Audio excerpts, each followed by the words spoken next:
What are the considerations when naming your business? Well, to begin with, when you name your business, you want the name to be unique from other businesses, but also to be memorable in the minds of any customers, clients, or end users. So there's a level of creativity and practicality that go into that consideration. Now, what you're asking yourself as well, in addition to being memorable, is it suitable for the nature of the business? Does it represent well what the business does so that if it is memorable to a customer, client, end user, that they will associate that name well with the products you sell or the services you provide or the information, whatever. Okay, so then you start thinking along the lines of how you will use the business's name. Will it be part of a logo? Will it be part of a catchphrase? How do you intend to advertise your business?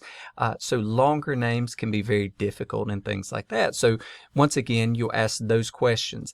How and in what context will you use the name? And will the nature of the name, how long it is, the type of words you use, any accents or abbreviations, those types of things, will it affect the use?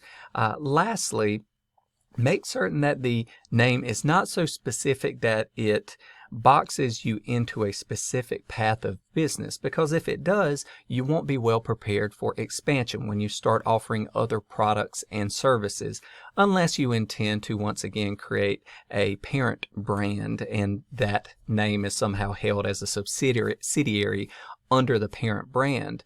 But once again, that creates dual filing requirements. It adds a level of complication there. It would be much better if the brand were started in a way that allowed for expansion and you chose a name appropriate that would allow, once again, for expansion of the business as it grows. Next, you need to see if the name is available. So businesses form as entities under state law. So in whatever state you are organizing, you want to check and see, is that name already registered under the state registering system? If it isn't, then it's available for you to secure and reserve to name your business. Now, you'll also have to look at other intellectual property considerations. Just because you've been able to name your business a certain name within a given state does not mean that you have all of the intellectual property protections and rights associated with that name.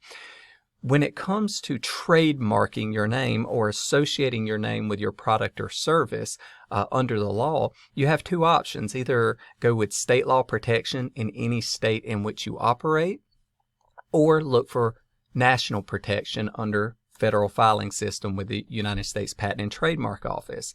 Now, you'll want to do some research ahead of time to make certain that there are not other similar businesses in other states that are using a name that is extremely similar to the one you choose. If you do, even if you are able to operate in your state free and clear of infringing upon that name in the state where you choose to organize, you may need to or seek to expand to another state one day where there's another business of similar nature and similar name where it would create customer confusion.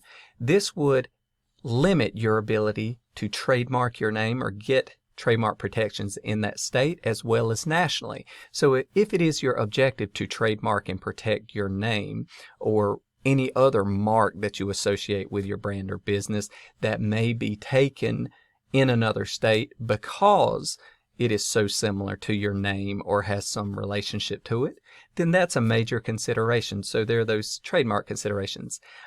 Next, and probably equally as important, people have to be able to find your business. A website is critical, and having a URL that is representative of your business and its name is very important. It's very confusing for a customer, client, or end user to visit a URL that is different from the name of the business that they're visiting. So making certain that the URL for your business is available, and likewise that it represents the business name well, and that you're able to secure the various social media handles that you may use to promote your business. Most businesses today have a social media presence of some form, and if the social media handles for that business name is already taken, once again, it can limit your ability to market yourself. So these are the primary considerations for naming your business.